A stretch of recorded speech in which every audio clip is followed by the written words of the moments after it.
Hello again. This is January 2023. I turned 60 last year, and in about 3 months, I'll be 61, and I'll still have severe injuries. And I do the waterfall instead of doing the inversion table because when I do the inversion table, it really tears on the old scar tissue, which I have a lot of, and a lot of blockages in my left leg. Anyway, what needs to be done here is that I tell you how it is now for me. I still roll my fingers, which means that I still have spinal damage. And I was gifted a kitten Christmas 2021, and this cat is about a year old, and he is now my only companion because Grey Cat died sometime at the end of the year last year. It's hard for me to even think of because it's traumatic for me. But he did die right in front of me. He had a seizure and died. It was very tragic.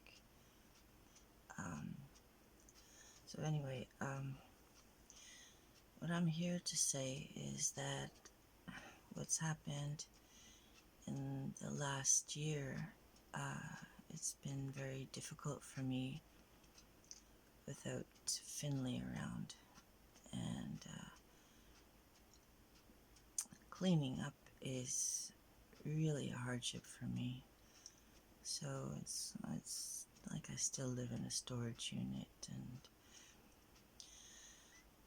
oh man, clearing my throat again.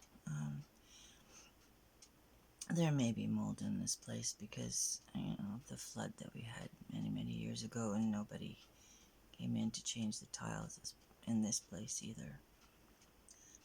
Anyway, I also,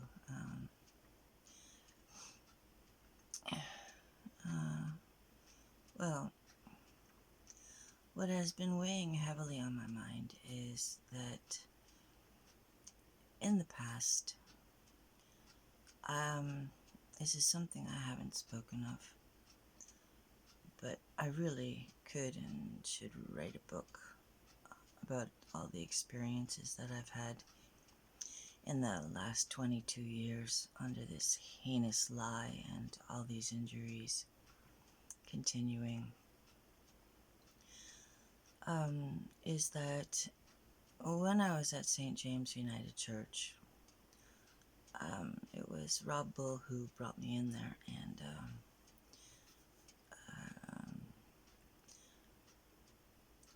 it was an interesting experience for me to sing in the choir. Very nice. But ultimately, one of the first years that I arrived there on a Sunday morning, I realized that a young man at the back of the room of the Douglas Hall, where the kitchen is, I think it's called the Douglas Hall or the Douglas Room or something like that. And it came right to my consciousness that this young man, way at the back of the hall, who looked at me, he was sitting among other musicians at the back of the hall, and he's a lute player. He plays, I think, in medieval groups and so on, but I'm going to have to name him, Esteban Larata, recognized me because he saw me in one of those teaching videos that the Montreal General Hospital took of me in my 30s in an interview in English, and then one done in French, probably dubbed at some point because I think the questions were in English. So it's been in French CEGEPs, and it's been in English CEGEPs, and maybe some psychology classes in university. This film, possibly, sorry, I'm just cat hair, I guess. These films are still being disseminated by the Montreal General Hospital because of the mishap that happened for me. Is that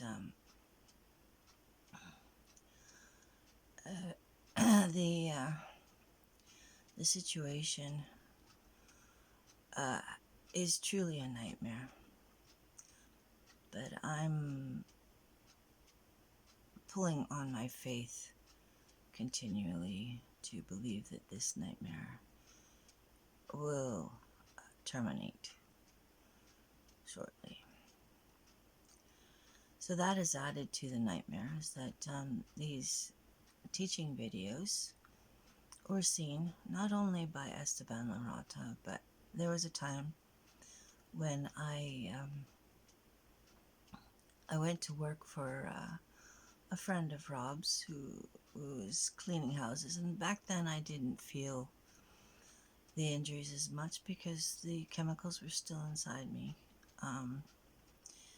even after having stopped them April 1st, 2001.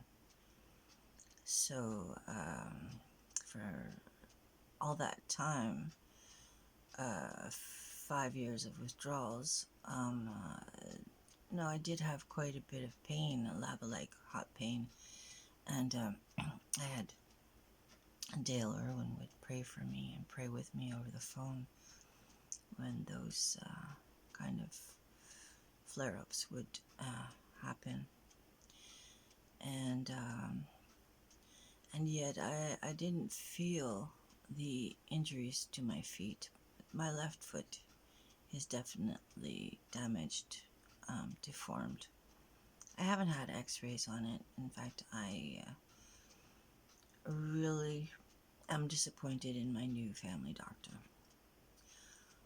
Ultimately, he had me on the muscle relaxant Flexeril for 6 years, and it's advised in the printout from the pharmacy that it only be exclusively used for 6 weeks. So he had this drug prescribed to me for 6 years. I naively kept taking it, and it appears to have affected my left eye. So I came off that before Christmas, and I have only one other prescription from my new doctor to eliminate, and I'm well on the way to doing that. But in the meantime, I'm having to use other means like CBD oil and so on to mitigate all these factors. And it's true that CBD oil does help with relaxing muscles so that I can stretch the bones up to where they need to go. And yeah, my breathing is difficult, but I'll keep on speaking. So the lie has perpetuated on my medical file. I've told many people that this lie exists, even pharmacists and so on, and I've asked friends to pray for me that I can soon clear my name somehow. Now, it came to me in meditation that were I to be in any other city, in any other part of the world, or indeed any other neighborhood in Montreal, I could not do what I um, had an insight that I could do during meditation, and that was to go up one block to where the retired social worker lives and present myself to her in the new year. It's still being somewhat early in the new year. It's I think only the 16th, and it's funny how I'll be breathing out, and it's like I don't know, I'm tickling my own nose or something.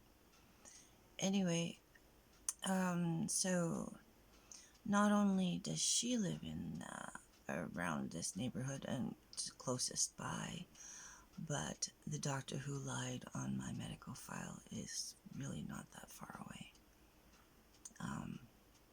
Within some walking distance. However, I don't suppose I would walk that far. I don't generally like buses, but because they really do rattle my bones, and it takes a while to recover from them. So I use buses sparingly, and only really wanted to exclusively use the buses for going to see my family doctor in Pointe Claire, PFO, or wherever that is. It's at the Brunswick Clinic, sort of near the Pointe Claire shopping mall. And I was living in PFO at the time when I got him. Or no, actually I wasn't. My address was still in PFO at the time when I got him. But that was the same year I moved here. Moved my stuff here, and I lived next door with Finley because he needed me. He needed me to care for him, watch him, especially when he ate, because he would aspirate his food. And his decline was rapid and difficult on him and difficult on me. Anyway, I've lost 70 pounds. That's news. And the other new thing is that I have little really, I can't really afford to lose another tooth, but where Dr. Burke pulled the poorly calcified tooth mistakenly, there was a gap, and the tooth above it, it had to do an awful lot of work since 1997 with just that gap. So it cracked, it broke. It produced a cavity, and because of the pandemic, I didn't see a dentist. I do have 2 dentist appointments coming up. One for a cleaning and the other one for probably to pull that tooth. So I can hardly afford to lose any more teeth. My mouth is significantly smaller than it was because of the maxillofacial surgery. And the maxillofacial surgery can be at times another painful spot on my body. You know, my whole body was broken, including my face. So I have these injuries to my extremities, and I still pull on them, and I was pulling on them doing the waterfall on the bed with my cat, Randall. Yeah, he's a tabby cat, and he goes outside. he's a little athlete, and he's really good company. He's very loving. So it's not like I'm totally alone, and I know that Catholics know that there are angels about. Not necessarily people who are Protestant, but not that I'm necessarily Protestant in a lot of ways anymore. I'm more of I think, science of mind practitioner, because of Louise L. Hay. That was her her background. No, I've been in this space since leaving Finley's space in February of 2021, and I can hardly manage it. 2 rooms and I can hardly manage it, and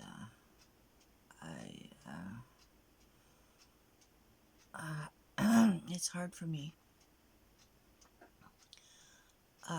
to live like this on my own, fetching food and then trying to manage the fact that those bones collapse each time I carry bags. So I find that difficult. I've been resting the last week for the most part. And yes, I have a fly buzzing around my head. And, I swear an awful lot. I swear like a sailor, but try not to do that.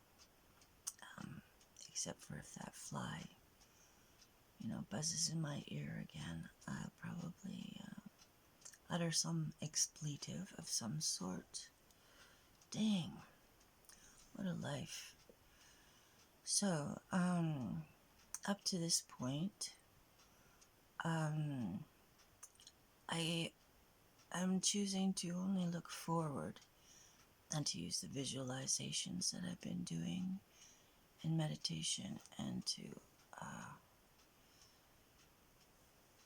sorry, I just fidgeting and all that.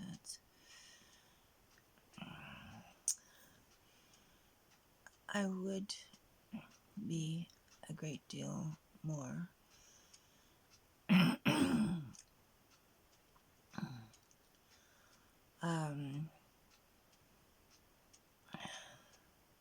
happy because there have been certain changes that have been coming.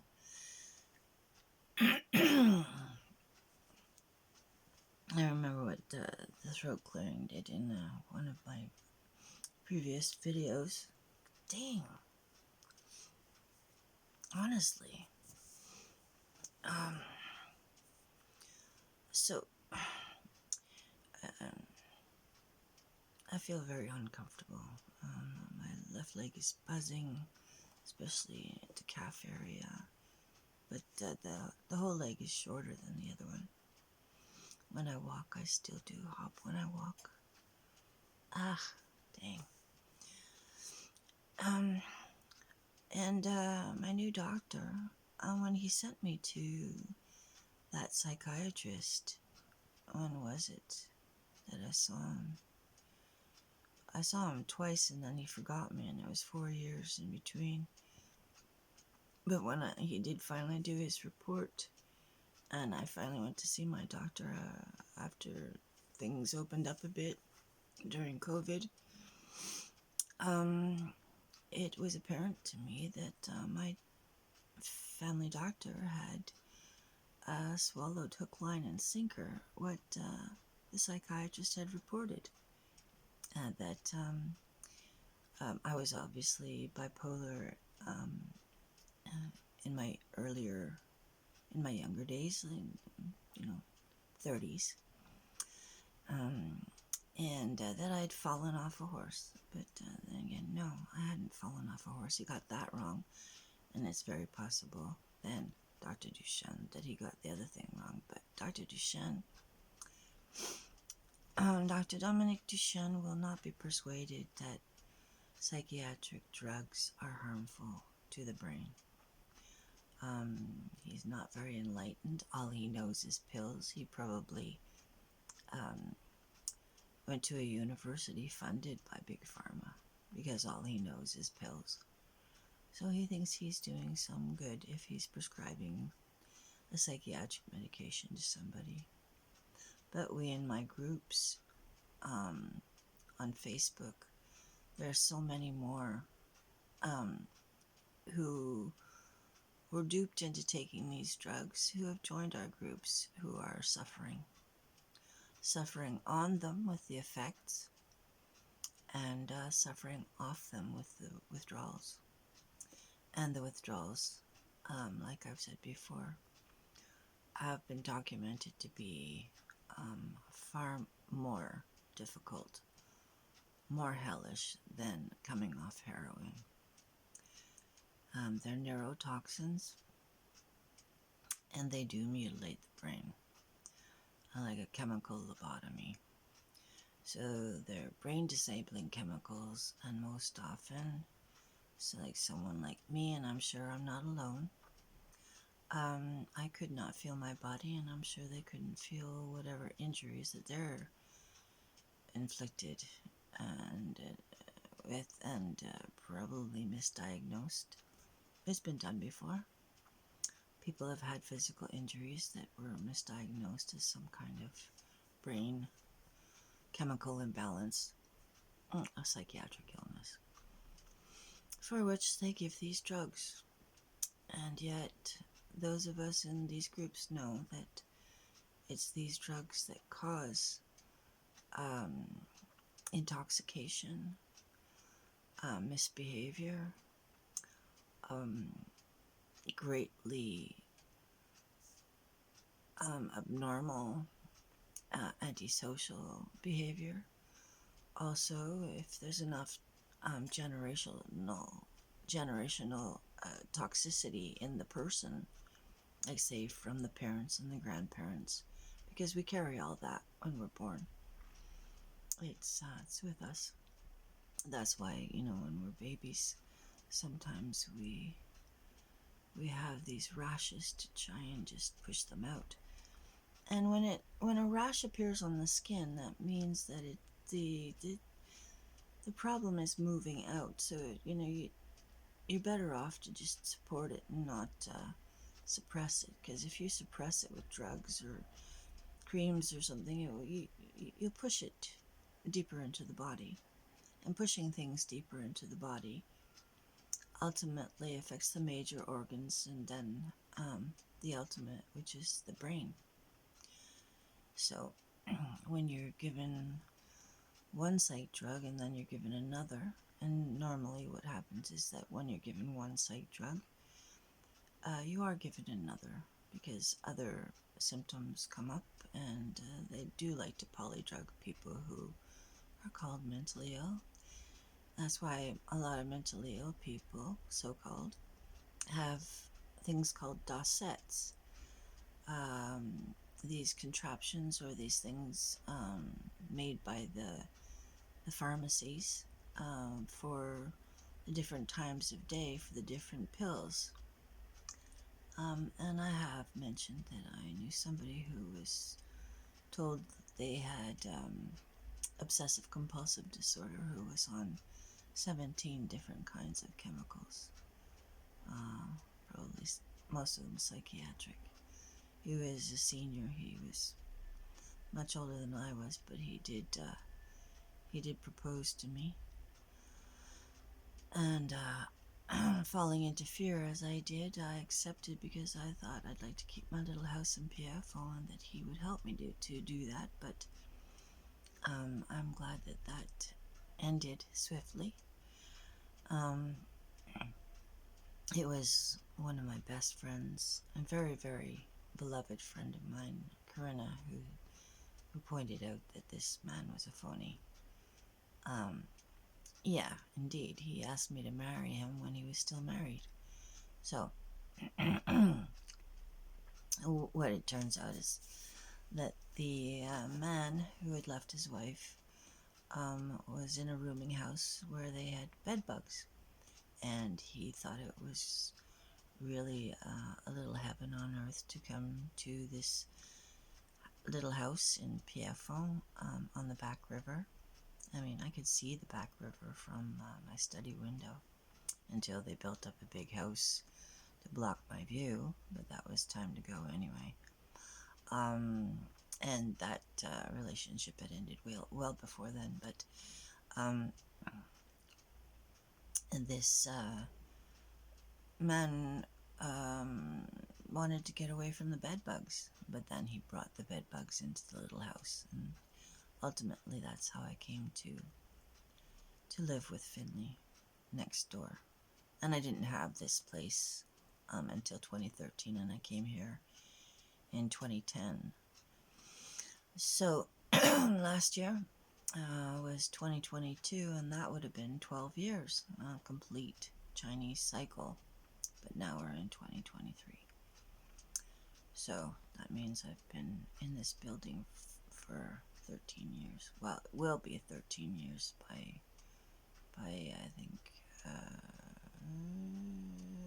April, yeah.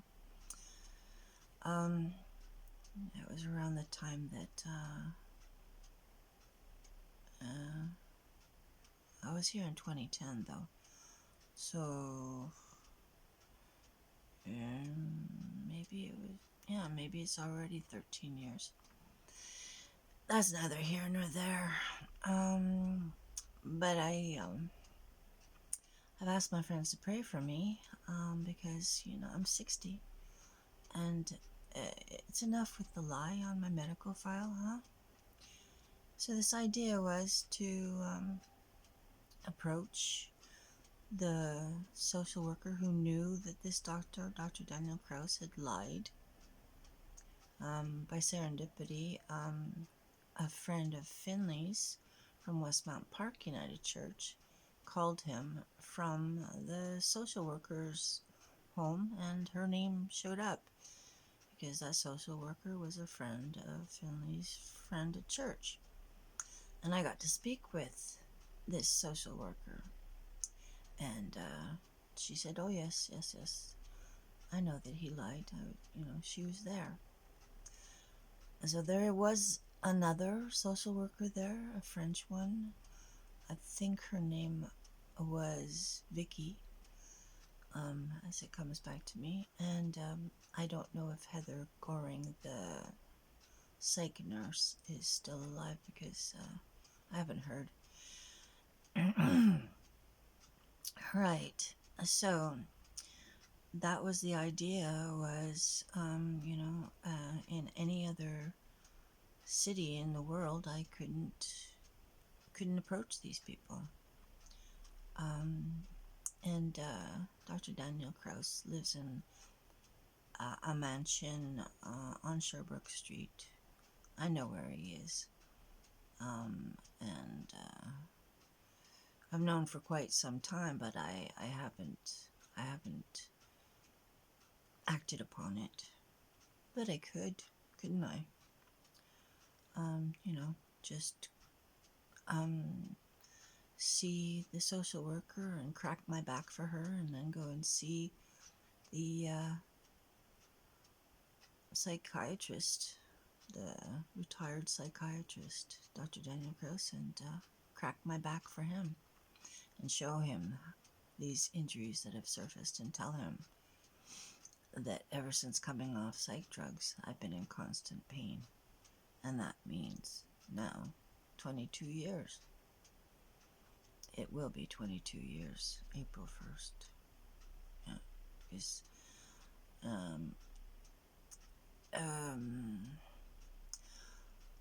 well, to be accurate, I think it will be 22 years in September, because when I first came off the psych drugs,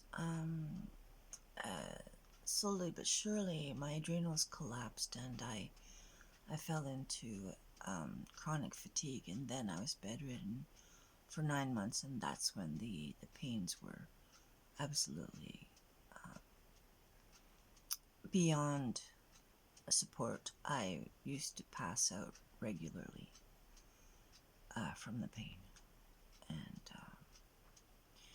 yeah, that one time, no, it's been quite the journey, I must say. At one time, in 2002, when it was a perfect storm, as it were. It was early morning, before 7 o'clock in the morning, and there was this noise, this great racket that wakened me from bed.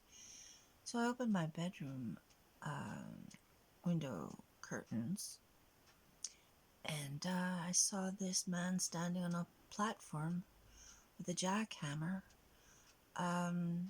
taking the bricks off the building to ostensibly re-brick it. That was quite something. Anyway, I had so much pain, I collapsed on the floor, and that's when I had this glimpse of heaven, a near-death experience. And then, of course, I returned to my body and was racked in pain. But I didn't want to tell people too much about the pain, because, to complain just means that you will attract more of the same.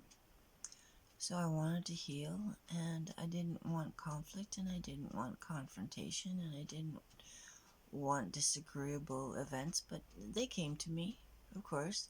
I mean, to be laughed at, or to be grimaced at, to be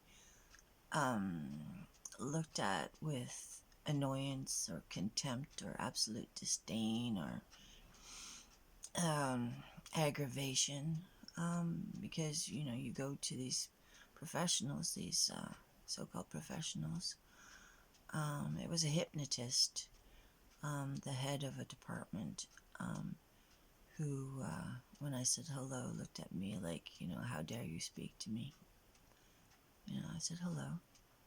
It was at the Queen Elizabeth in the cafeteria, and it kind of dawned on me then that, both he and his assistant, who was learning to become a practicing hypnotist amongst other young people, had seen my file, and it said schizophrenic, delusional, hallucinates, crazy, right? No, I was only crazy on those neurotoxins, because that's what the neurotoxins do, and people don't understand that yet. Well, many more who were put on these drugs understand that, and others, actually, I've talked to new people who realize that these drugs are creating zombie-like people. They do resemble zombies. They're so sedated, and they kind of walk like gorillas, with their arms hanging by their sides, kind of stooped over, and especially the men, they can resemble a gorilla. The women, though, tend to dress provocatively. In fact, these drugs make you hypersexual. That's something that a friend of mine on Facebook has listed. Long list of what these psych drugs do to create abnormal behavior. So, promiscuity. That's what these psych drugs make a woman to be: promiscuous, risk-taking, death wish, devil may care, intoxicated, drunk, kind of.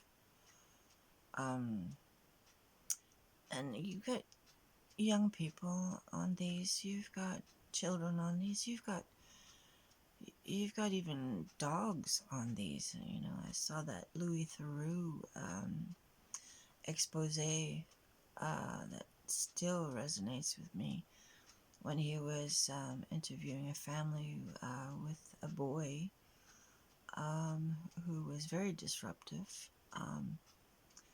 and the mother was on antidepressants, and proud to say that so was the dog, because this boy child on psych drugs, I was in Pennsylvania. Um, he he was really reckless, standing out in the middle of the road and calling attention to himself. And I don't know if he's still being drugged. I know that Johnny, the girl who was called schizophrenic, who was um, rescued by others from the mother who was Uber drugging her daughter. Johnny is in university and apparently doing far better off those psych drugs.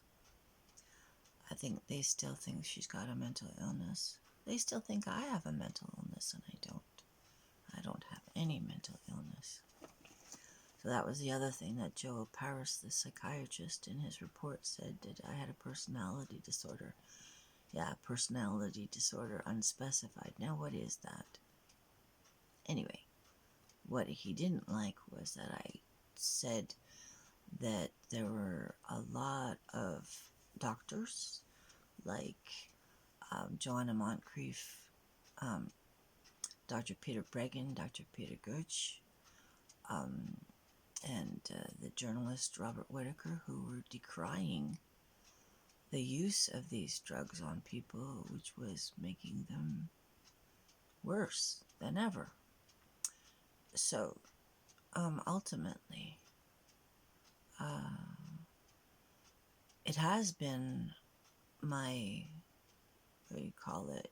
I'll put up the quotations, business on Facebook to help people to speak to their bodies while they're in the throes of psych drug withdrawal, and that to love themselves is the answer, and to use Louise L. Hay's book because it works. And that is her book, You Can Heal Your Life, which was a godsend to me. And yeah, I still have it close by because it's very useful. She has an index in there about illnesses in the body and the possible thought behind it and the new thought treatment. And a lot of these affirmations are tried and true. So along this same line, came upon not only Dr. Joseph Murphy, but Catherine Ponder. And I have a couple of books from her, but on the Law of Attraction app, I got to hear Catherine Ponder's voice, her lectures, and Dr. Joseph Murphy's voice as well. You know, the internet actually has some real merit when it archives these great minds speaking to us about the truth, which is thoughts become things. And a lot of the thoughts that we've had in our life manifest in our bodies. When I was 7, I thought that I injured my grandmother when we were sitting on rocking chairs on the front porch at this home of ours, which had been built as a stagecoach stop. And my grandmother was the youngest of 8 children and grew up in that house. And it was her father who um, came to be the registrar of deaths and the blacksmith for the town, and used shared that stagecoach stop house with another family until they took it over.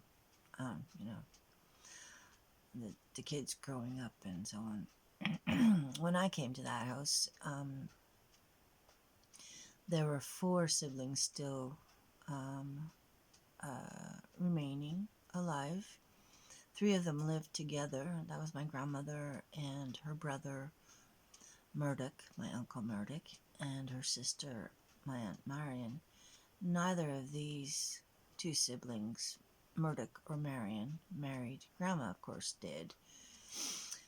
And yeah, she married an Irish Catholic named Justin McGrath. A very handsome man. Oh, of course, she was a stunner too, raven-haired, and blue eyes, royal blue eyes. So she was a stunner. She was a looker. And she caught the eye of this good-looking Irish fella who had been in the war, the Great War, the First World War. He was gassed. Anyway, it was a big house, and the veranda was big. And we were all sitting out there, and I moved the rocking chair I was in. I don't know how I did it, but I was 7 years old. And I thought that it was me who created that huge black and blue and purple blister on my grandmother's left leg. And when I was 7, I thought, oh no, I felt so guilty, and I said, I should have that. Well, guess what I have? Yeah, something similar, but I'm working on it. I mean, hanging upside down, it certainly tugs on that. And when you're tearing on these things, blood starts flowing. You know, so keep on hanging upside down.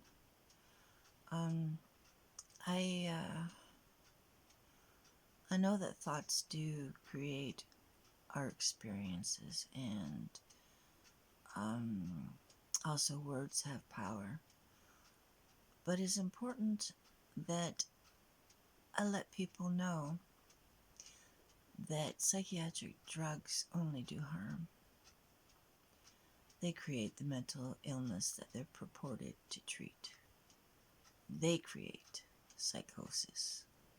They create a break with reality. They create people who go about with guns and shotguns doing mass shootings. Because it's a break with reality, a total break with reality. If you look at that shooter in the cinema, where was that? Yeah. Well, he's in jail. But I state unequivocally, without reservation, that the real criminal here is Big Pharma. They do know what these drugs do. And they push them anyway. They market them to doctors who naively prescribe them to patients and won't hear of it that the drugs do harm. It comes from a book, whatever books they have. But yeah, so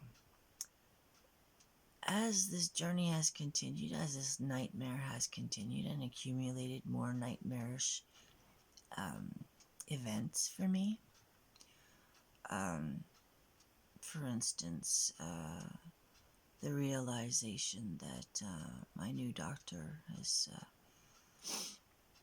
um, assumed that I am crazy. Really? I don't think so.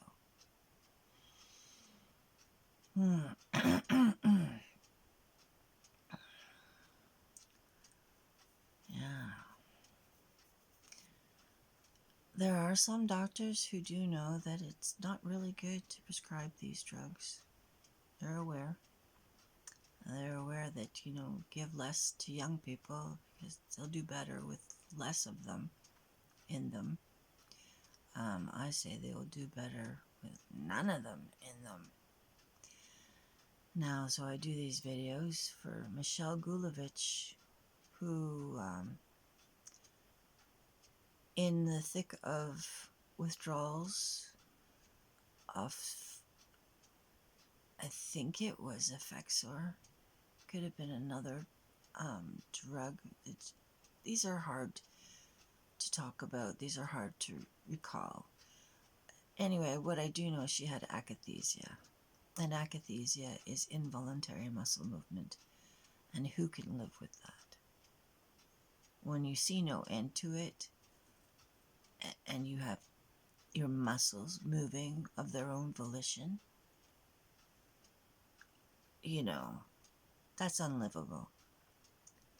So, Michelle Gulovich, the administrator for one of the groups, who asked me to become another administrator and spoke to me directly from New Zealand, asking me to help her with the group. And I said, well, I can't really. I've got to focus on healing these injuries, which are quite severe. But that I'd let her know. I was shocked to learn that she had killed herself. There's another casualty I make these videos for. I make these videos for the world, actually. The world at large. And my channel is still quite obscure. I haven't skyrocketed to fame in any way. A lot of people don't want to hear what I have to say. But the truth is, like Dr. Catherine Horton has said, quoting someone else, is that all psych drugs are neurotoxins which mutilate the brain. Okay, time to pause.